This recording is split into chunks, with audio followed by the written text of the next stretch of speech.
ओम भास्कराय नमः। आप सभी का आपके अपने चैनल अनादि धारा में बहुत बहुत स्वागत है। आपका दिन शुभ हो, मंगलमय हो। आज सुनिए सूर्य नारायण भगवान की संपूर्ण कथा और कथा के अंत में आप सुनेंगे आदित्य हृदय स्रोत का हिंदी अनुवाद। जैसे सोमवार का दिन भोलेनाथ को समर्पित होता है, शनिवार का दिन शनि देव को समर्पित होता है, वैसे ही रविवार का दिन सूर्य देव को समर्पित माना गया है।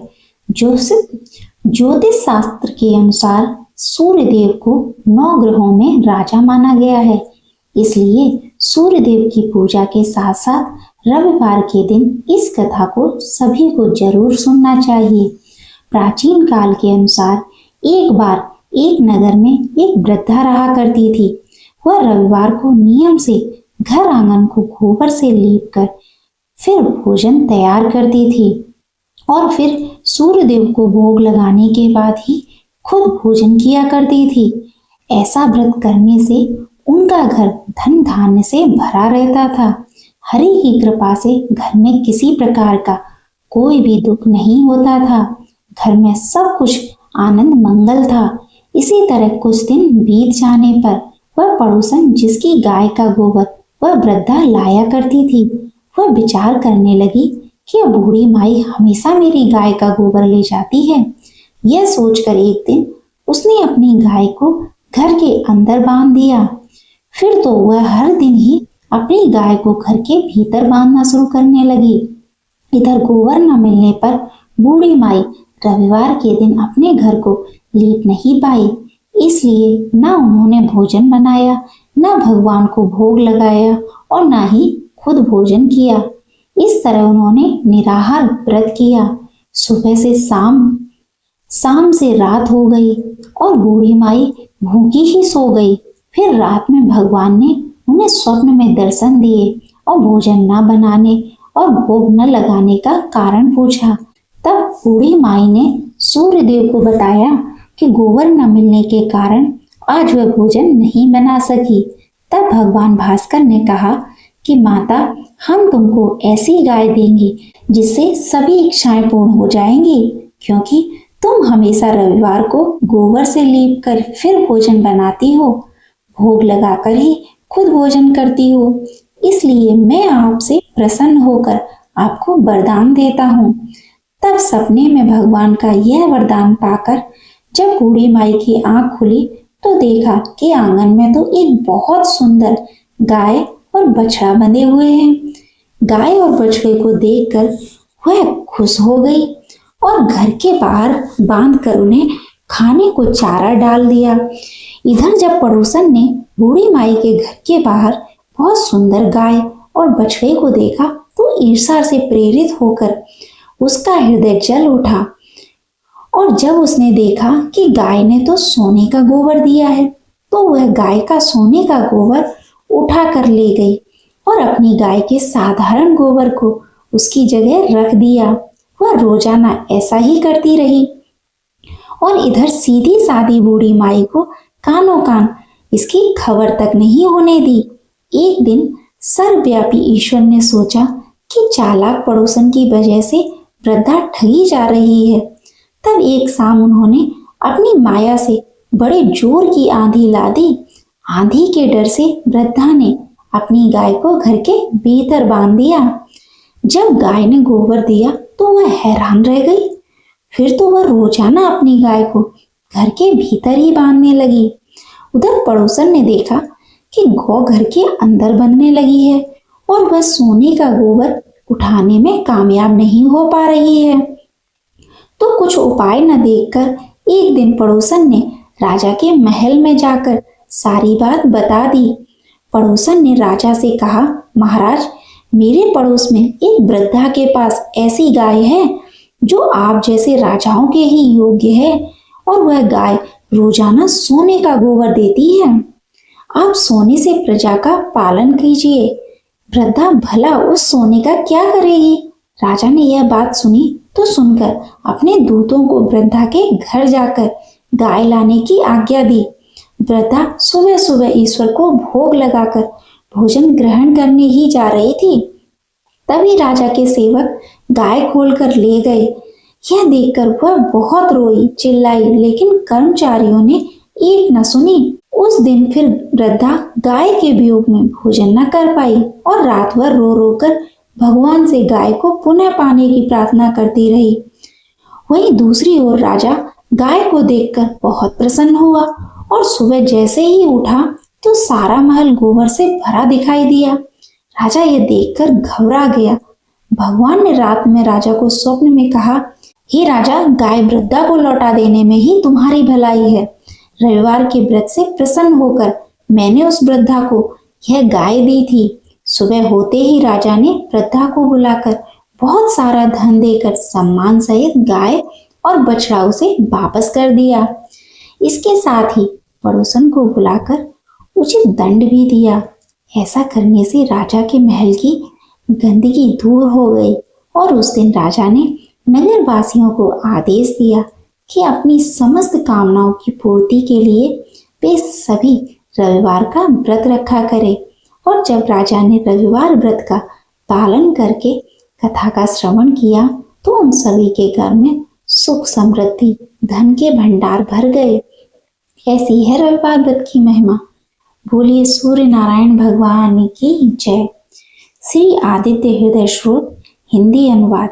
भगवान आदित्य के हृदय स्वरूप इस आदित्य हृदय स्रोत का उपदेश अगस्त मुनि ने भगवान राम को दिया था और इसी के प्रयोग से श्री रामचंद्र जी ने रावण का वध करने की शक्ति प्राप्त की थी।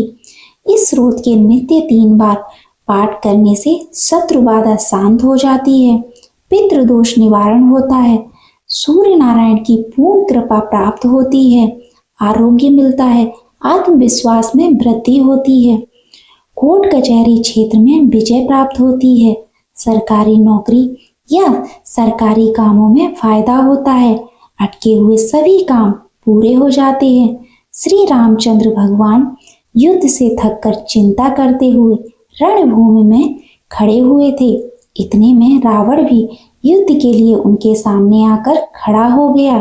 यह देख भगवान अगस्त्य मुनि, जो युद्ध देखने के लिए देवताओं के साथ आए थे, वे मुनि भगवान राम के साथ जाकर बोले। मुनि ने कहा, हे सबके हृदय में रमण करने वाले महाबाहु राम, यह सनातन रमणीय गोपनीय स्रोत है। सुनो बस, इसके जाप से तुम युद्ध में अपने समस्त शत्रुओं पर विजय पाओगे, इसमें संदेह नहीं है। इस गोपनीय स्रोत का नाम है आदित्य हृदय स्रोत। यह परम पवित्र और शत्रुओं का विनाश करने वाला है। इसके जाप से सदा विजय प्राप्त होती है। यह नित्य अक्षय और परम कल्याणमय है, संपूर्ण मंगलों का भी मंगल है। इस स्रोत के पाठ से सभी पापों का विनाश होता है। यह चिंता और शोक को मिटाने वाला और आयु को बढ़ाने वाला है। भगवान सूर्य अपनी अनंत किरणों से सुशोभित भी है। यह नित्य उदय होने वाले देवता और असुरों से पूजनीय विवस्वास नाम से प्रसिद्ध प्रभा का विस्तार करने वाले भास्कर और संसार के स्वामी भुवनेश्वर हैं। हे राम, तुम इनका रश्मिमते समुदते देवासुर नमस्कृताय विवस्वते भास्कराय हुए भुवनेश्वराय नमः इन मंत्रों से पूजन करो। संपूर्ण देवता इन्हीं के स्वरूप हैं। यह तेजों की राशि तथा अपनी किरणों से जगत को सत्ता और स्फूर्ति प्रदान करने वाले हैं। यही अपनी रश्मियों का प्रसार करके देवता और असुरों सहित संपूर्ण लोकों का पालन करते हैं। यही ब्रह्मा, विष्णु, स्कंद, प्रजापति, इंद्र, कुबेर, काल, यम, चंद्रमा, वरुण, पितर, वासु, शाध्य, अश्विनी कुमार, मरुंदत्त, मनु, वायु, अग्नि, प्रजा, प्राण वस्तुओं को प्रकट करने वाले तथा प्रभा के तेजोमय पुंज हैं।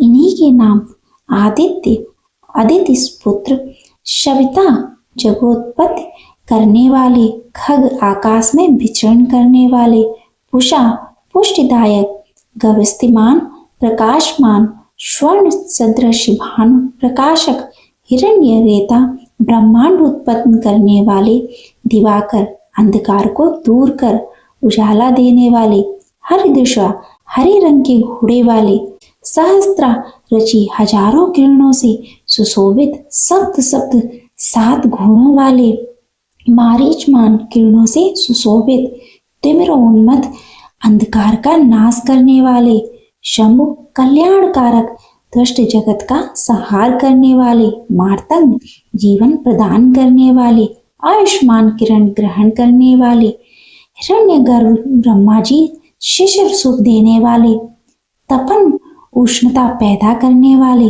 अहकर दिनकर रवि प्रार्थना योग्य, अग्निगर्भ अग्नि को गर्भ में धारण करने वाले, आदित्य पुत्र शंख व्यापक शिशिर नासक शीत का नाश करने वाले, बमनाथ आकाश के देवता, तमोभेदी अंधकार को नष्ट करने वाले, धन वृष्टि के कारण अपामृत जल को उत्पन्न करने वाले, बिंदुविद प्लवंगम आकाश में तीव्र वेग से चलने वाले, आत्मी घाम उत्पन्न करने वाले, मंडलीय समूह को धारण करने वाले, मृत्यु के कारक पिंगल भूरे रंग वाले, सर्वतापन सबको ताप देने वाले, कवि दूरदृष्टा विश्व सर्व स्वरूप, महातेजस्वी महान तेज वाले या सबसे अधिक तेज वाले, रक्त सबके उत्पन्न के कारक, नक्षत्र आदि के स्वामी,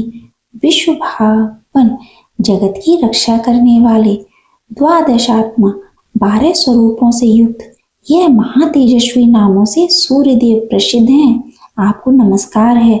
पूर्व गिरि यानी उद्याचल और पश्चिमी गिरि यानी अस्ताचल के रूप में आपको नमस्कार है। ग्रहों और तारों के स्वामी तथा दिन के अधिपति आपको नमस्कार है। आप जय स्वरूपा तथा विजय और कल्याण के दाता हैं। आपके रथ में हरे रंग के घोड़े रहते हैं। आपको बारंबार मेरा नमस्कार है।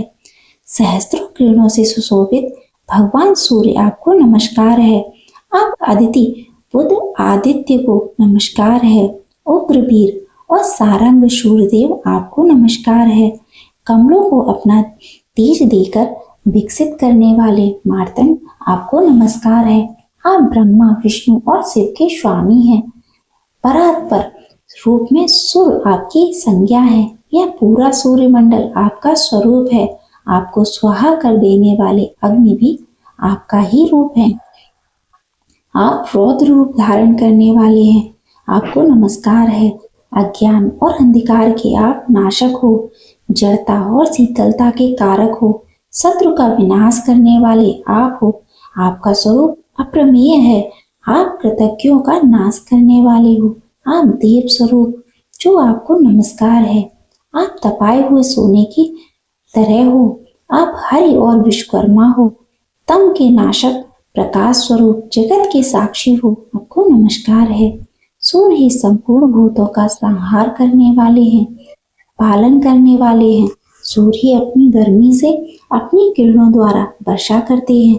यह भगवान सबके सो जाने के बाद भी जागते रहते हैं। यह अग्निहोत्र तथा अग्निहोत्री को मिलने वाले देवता हैं। देवता यज्ञ और यज्ञों के फल प्रदान करने वाले भी यही हैं। संपूर्ण जगत में होने वाली क्रियाओं के फल देने वाले भी यही हैं। राघव विपत्ति में, कष्ट में, दुर्गम में तथा किसी भी प्रकार के भय के अवसर पर जो कोई भी मनुष्य इस सूर्यदेव के स्रोत का कीर्तन करता है उसे दुख नहीं भोगना पड़ता। इसलिए हे राम, तुम एकाग्रचित होकर इन देवादिदेव जगदीश्वर की पूजा करो। इस आदित्य हृदय का 3 बार पाठ करने से तुम युद्ध में निश्चय ही विजय प्राप्त करोगे। महाबाहु राम, तुम इसी क्षण रावण का वध कर सकोगे। ऐसा कहकर अगस्त मुनि वहां से चले गए। अगस्त मुनि का उपदेश सुनकर महातेजस्वी श्री रामचंद्र जी का शोक दूर हो गया। उन्होंने प्रसन्न चित्त से आदित्य हृदय स्रोत का पाठ किया और स्रोत को धारण किया। 3 बार आचमन करके जाप किया। उसके बाद भगवान श्री रामचंद्र जी ने धनुष उठाकर रावण की ओर देखा और उत्साहपूर्वक विजय पाने के लिए वे आगे बढ़ने लगे। फिर पूरा निश्चय कर वे रावण का वध करने के लिए उद्यत हुए। उस समय देवताओं के मध्य में खड़े हुए भगवान सूर्य ने प्रसन्न होकर श्री रामचंद्र जी की ओर देखा और निशाचर राज रावण के विनाश का समय नजदीक जानकर हर्षपूर्वक कहा, रघुनंदन अब जल्दी करो। यह था श्री आदित्य हृदय शोध का हिंदी अनुवाद। ओम जय सूर्य भगवान, जय हो दिनकर भगवान। अगर आपको यह वीडियो अच्छी लगी हो तो इसे लाइक करें, ज्यादा से ज्यादा शेयर करें और कमेंट बॉक्स में जय सूर्य नारायण अवश्य लिखें और अनादि धारा चैनल को सब्सक्राइब करना बिल्कुल ना भूलें, जिससे आने वाली प्रत्येक वीडियो सबसे पहले आप तक पहुंचे। जय सूर्य नारायण, जय हो भास्कर।